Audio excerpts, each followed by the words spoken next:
रामचंद्र की जय। पवन सुत हनुमान की जय। जय नरुआ सरकार की जय। जय जय श्री सीताराम।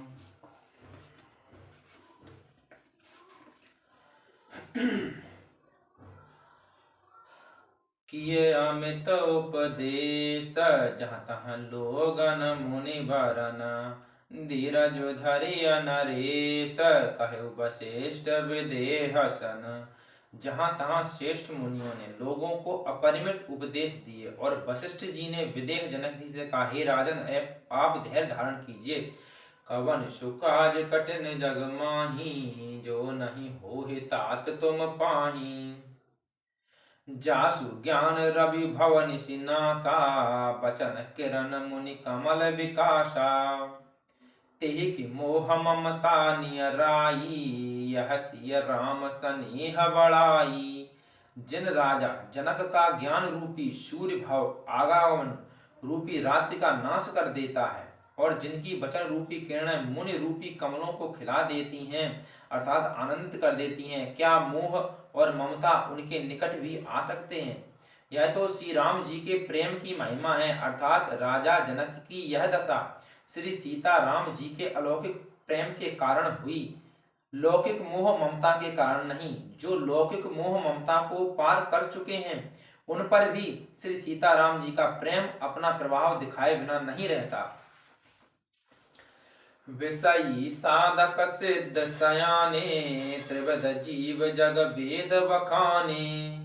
राम सनेह सरस मन जासु, साधु सभा बड़ आदर तासु।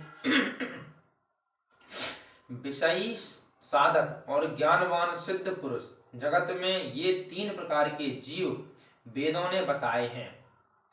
इन तीनों में जिसका चित्त श्री राम जी के स्नेह से सरस अर्थात सराबोर रहता है, साधुओं की सभा में उसकी बड़ा आदर होता है। सोहन राम प्रेम बिन ज्ञानू, करन धार बिनु जिमि जल जानू। मुनि बहु विधि विदेह समुझाए, राम घाट सब लोग नहाए।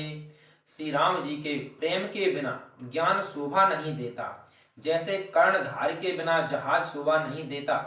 वशिष्ठ जी ने विदेहराज अर्थात जनक जी को बहुत प्रकार से समझाया। तदंतर सब लोगों ने श्री राम जी के घाट पर स्नान किया।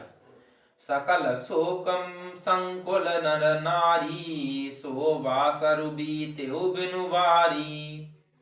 पशु खग मृगन नकीन आहारू, प्रिय परिजन कर कौन विचारू।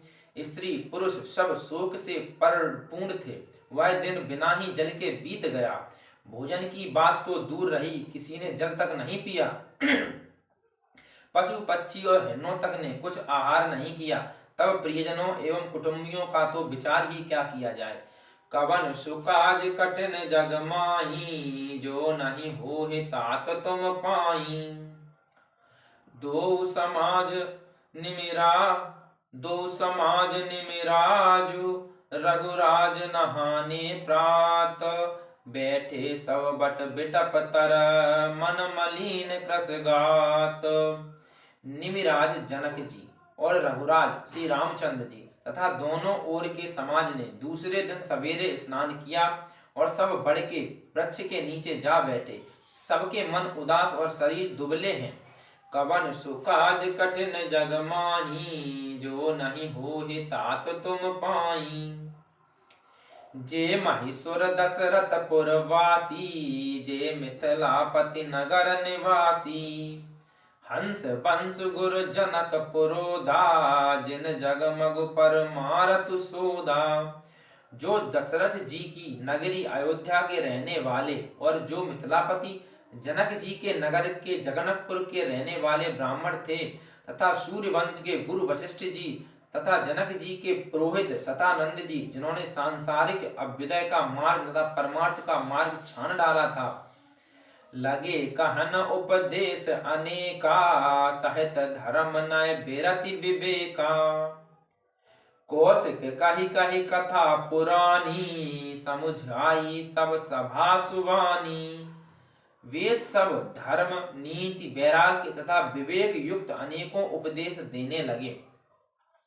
तब विश्वामित्र जी ने पुरानी कथाएं अर्थात पुराने इतिहास कह कहकर सारी सभा को सुंदर वाणी से समझाया। तब रघुनाथ कौशिक ही कयऊ, नाथ काली जन बिलु सब रयऊ। मुनि कहे उचत कहत रघुराई, गयऊ बीत दिन पहर अढ़ाई। तब श्री रघुनाथ जी ने विश्वामित्र जी से कहा कि हे नाथ, कल सब लोग बिना जल पिए ही रह गए थे, अब कुछ आहार करना चाहिए। विश्वामित्र जी ने कहा कि रघुनाथ जी उचित कह रहे हैं, 2.5 पहर दिन आज भी बीत गया। ऋषि रुकला की कहे तिरहु तिराजू, यहाँ उचित नहीं असन अनाजू। कहा भूप भल सब ही सुहाना, पाई रजाय सुचले नाना। विश्वामित्र जी का रुख देखकर तिरहुत राज जनक जी ने कहा, यहाँ अन्न खाना उचित नहीं है। राजा का सुंदर कथन सबके मन को अच्छा लगा, सब आज्ञा पाकर नहाने चले। कवन सुकाज कठिन जग माही, जो नहीं हो तात तुम पाई। तेहि अवसर फल फूल दल, मूल अनेक प्रकार। लई आए बनचर विपुल, भारी भारी कांवर थार।